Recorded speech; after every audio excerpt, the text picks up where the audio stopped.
This is chapter 1973, The Great Migration, from the White Book by Makavelli, read from Google Books. Queens.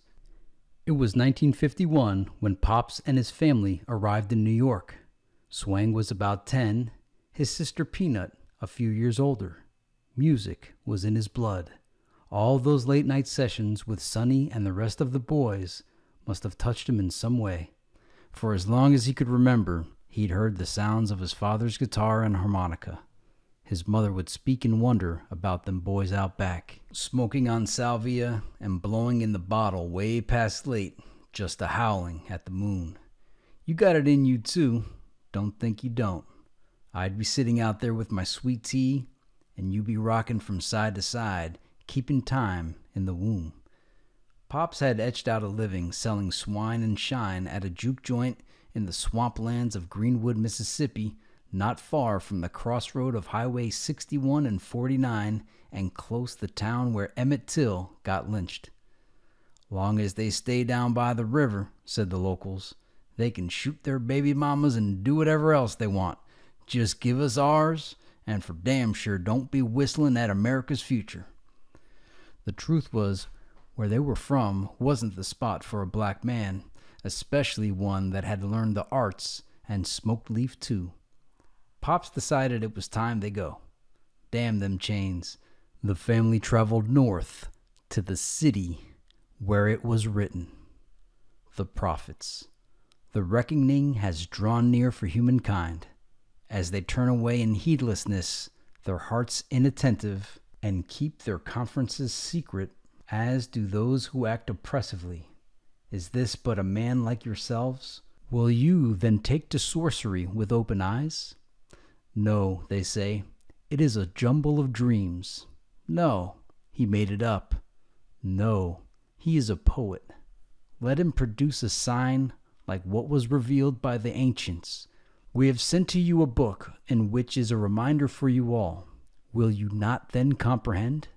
Pops took to the streets and got busy doing him, hustling the club owners and band leaders. All it took was some talk about credentials and a session. Yeah, he played with them boys, they'd say, sure that he was official. Jobs were plentiful at first, long nights stamping on sawdust stages and earthen floors in juke joints and chitlin circuit clubs had become long nights of stomping stone in the after-hours ceremonies and country homes of the eastern seaboard. Pops strumming frantically as their stars stood beside them, providing the kind of entertainment that only their kind could enjoy. But in just a few short years, playing music would become his hustle. By then, every cat was picking up an axe and claiming to be born under a bad sign. Soon Pops had to do something he'd never dreamed of, and if you ask Swang, that's what did it. When his father took that job at Grand Central Station, he all but stopped playing music, and when he did play, according to Swang, it wasn't right no more. By the time he was old enough to put it all into perspective, Pops was just a shell. The only time his music had life now was on those occasions when he'd return home at 5 a.m., after a 12-hour shift of cleaning and taking shit. He'd sit alone and play Robert Johnson's I Put a Spell on You, and for a moment, both of them were taken back to the swamp and the placenta. I'm telling you, baby, Swang would confess later, the whole house would get cold. Nobody knows for sure the origins of the blues. The best estimates place them somewhere in the rural south of the early 1900s. That the chords, riffs, and drunken, smoke-filled tales of this nation's hungry, tired, and poor's violence, superstitions, and sexual bravado were the advent of rock and roll, and American music is the one fact that most will agree on. Bluesmen were music's original bad boys. So bad, in fact, that one of its earliest and most infamous stars, Robert Johnson, is said to have waited on a moonless Mississippi night for Satan himself to come and tune his guitar. Whatever the truth may be, besides having quite the effect on the birds, this devil music was perhaps the greatest influence in the British invasion of the 60s. By 1965, the music, myth, and folklore of blues legends like Robert Johnson, Robert Lockwood and their pupils had found a new home in the streets of London. Arriving on the backs of the greatest recording organization in the world, the Beatles crept ashore in the first wave, and while they were surely its stars with their suits and pretty boy looks, they failed to satisfy the appetites of America's hooligans, mischief makers, and thugs. So for them, a second wave was formed, and this time they arrived aboard a starship, and from it emerged a golden god. If Robert Plant was Thor, pounding his hammer and driving ships to new land, then Jimmy Page was certainly Odin, the supreme god, guiding their fates and pulling the strings. Described as Jimmy Magic Fingers Page, Grand Sorcerer of the Magic Guitar, he grew up almost alone in a comfortable house and doesn't remember having any playmates until he was 5. A self-described loner, he taught himself how to play the electric guitar, and by 1960 was considered an adept. Those two, along with John Paul Jones and John Henry Bonham, formed Led Zeppelin, a group that for over 10 years invaded cities around the globe, putting it down night after night, arguably harder than anyone else had before them. But rumored tales of decadence and mayhem chased them like wolves out for blood. It's been said that the blokes sustained themselves on the road by drinking vaginal secretions direct from the source and by eating women and throwing their bones out of windows. Whispered were tales of sex magic and endless orgies where dime pieces and bust downs were publicly banged on tabletops. One girl raved dementedly about the guitarist's prowess with a whip. But there was always something else whispered about Led Zeppelin, something more sinister. All this, and during their decade-long prime, they were the biggest band in the world. Queens, 1971. By now, both Swang's parents had passed on, and Peanut had married a local barber named Q. She'd learned to do hair, and at Q's urging, gotten certified. Together, they opened shops a few doors down from each other and did pretty well with their 3 little girls. Every now and then when Swang had some free time, or when his pockets was low, which was usually one and the same, he would drop in. Q would always have something interesting to bless him with. Even back then, the shop was where everyone hung out, putting 100 on 10 and comparing conspiracy theories. Brothers standing outside selling bean pies, hotter than a motherfucker in them black suits. In the middle, that red and white barber pole. And on the other side, pimps, hotter than 2 motherfuckers, with a hoe named Polly on one arm and Esther on the other. Both of them selling jigaboo pies. But all was well in them days. Swang would step out into the summer heat to smoke his cools and blow his trumpet. That was out of respect. Back then, it wasn't illegal to smoke inside. Where we were from, you just had respect for that man or woman sitting next to you, and they had love for you too. Each one, teach one. That's what Q and his Islamic brothers would say. He'd converted right after the champ. Back then, you had 2 types of revolutionaries, radicals and teachers. Movement cats, they called them. Q was a teacher. They got the least action. The pretty brown round loved players, not revolutionaries. So for Swang, that was it. His pop had passed his talents down, and Swang had learned to pull strings quick. Hustling was second nature. During his teens, he'd learned to play almost every instrument used on the jazz circuit. He'd given up blues a while back. I couldn't walk that path with a clear conscience after seeing what I did down south and what it did to my pop. He told that to his wife on their first date. Besides, blues had long since turned into something else. It wasn't raw no more. The mainstream had taken it and turned it into R&B. Then cats like Fats Domino, Elvis Presley, and Little Richard got hold to it and transformed it into something else altogether. Swang needed that boom bap. Jazz was smooth, but it still had an edge to it. There was something spiritual about it, and the jazz clubs stayed packed with prime round. Swang gave props. He studied all the greats, Miles Davis, King Louis Armstrong, Dizzy Gillespie, and Bird. But his man, the one he learned the most from next to his pops, was Duke Elegant Ellington, a gentleman, master musician, and more importantly, a traveler and a scholar. As Swang neared that turning point that blues singers sing about and enlightened men long to reach, he'd managed to put together a tight little house band for a local club. Duke Ellington was ending a successful tour of the USSR, and word had it that he'd be performing at the Lincoln Center in New York. Swang had to get on that bill. This was his chance to put it down for one of the greats. He took a page from his pop's book and put his mouthpiece and hustle game to work for him. But weeks passed with no word. "I'll see what I can do," was all he heard. Then days before the show, he received a blessing. "This is who calling? You serious?" "No, sir." "Yes, sir. We will. Thank you." He grabbed his hat and hurried down to the shop to share the news with his family. "Peanut, where's Q at?" "He'd better be down at the shop," she answered plainly. She struggled to keep a straight face as she and her client went back to discussing Jet and Ebony magazine founder and publisher of the year, John H. Johnson. "Uh-huh. I ain't even got to ask now. You could never hold water." "Ask me what, Wang Wang? What are you talking about?" Swang tapped his foot and looked away. Layla, as she was now called, burst out screaming and hopping from foot to foot.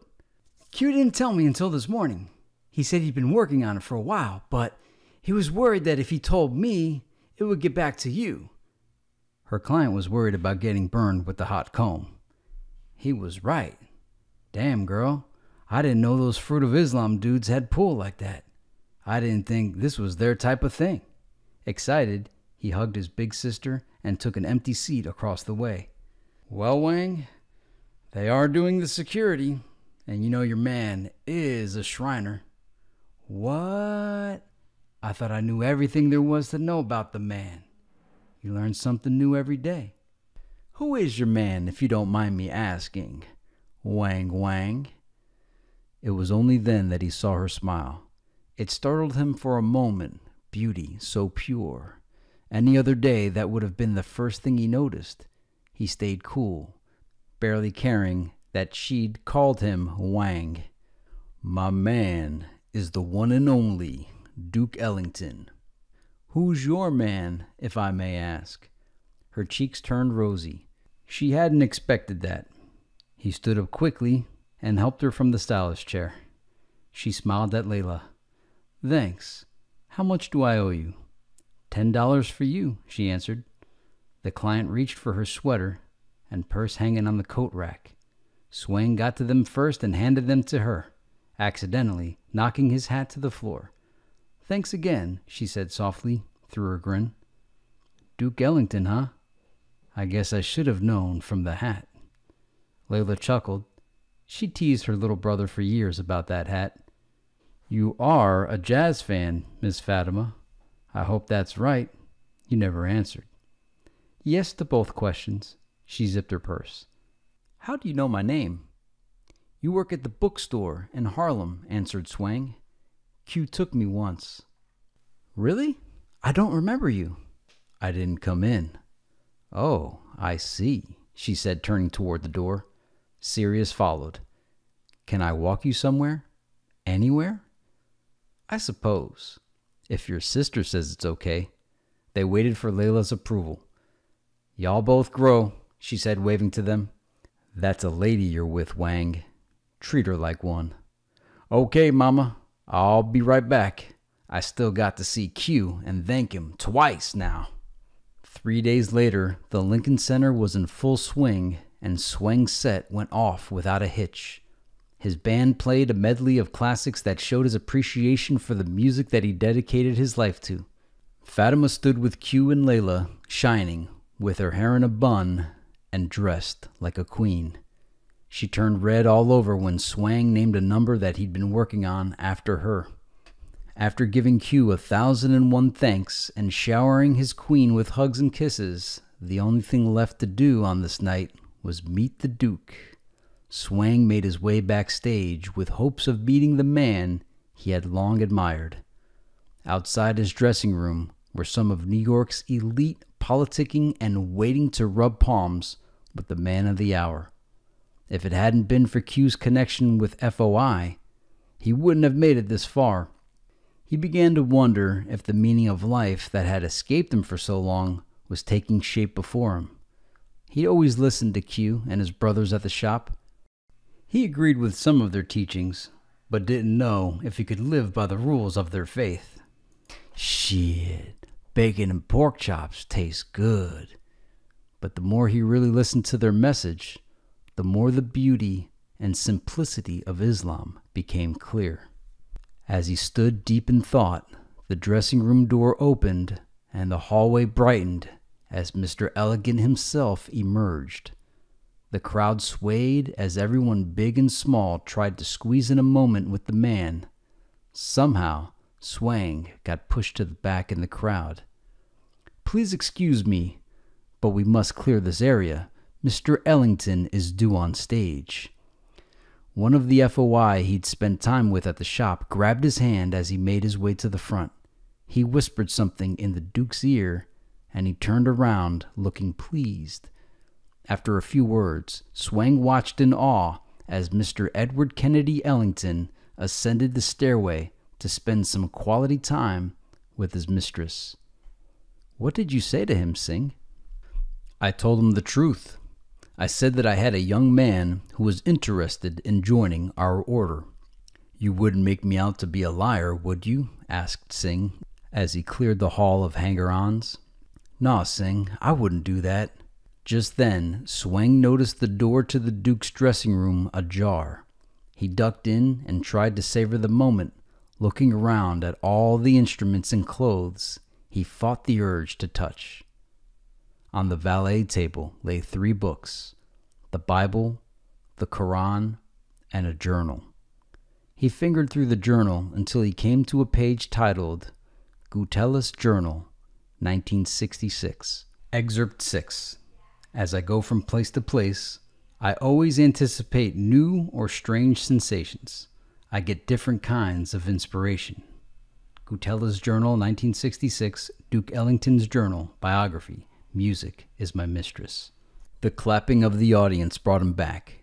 He closed the journal, shut the door behind him, and rushed back to the ballroom just as the orchestra began playing Sophisticated Lady. He apologized for the wait as he led Fatima to the dance floor. Sorry, baby. It's okay. How did it go? Did you meet him? Yeah, everything went just like I prayed it would. That's great. I'm glad to see you happy. Swang pulled her close and gazed into her eyes, loving her energy. At that moment, there was no one on the floor but those two. Do you? She put her finger to his lips. Shh. Yes, you know I do. Queens, March 1973. Nah, Lisa, he didn't show up tonight. I was hoping you'd tell me where he was. I don't know, Swang. The no-good N-word said to meet him here after rehearsals. He laughed at the thought of somebody else catching hell like he did and wondered what was wrong with Kelly. It was the second night this week he hadn't shown up for rehearsals. He had no time for screw-ups. He'd recently pressed his first album and was scheduled to play some out-of-town dates. He wanted things to be Trump-tight, and it was evident he needed a new sax player. I could see it in that cat's eyes, he thought. He was on some other shit. In the meantime, Lisa ran on and on about getting rid of her man.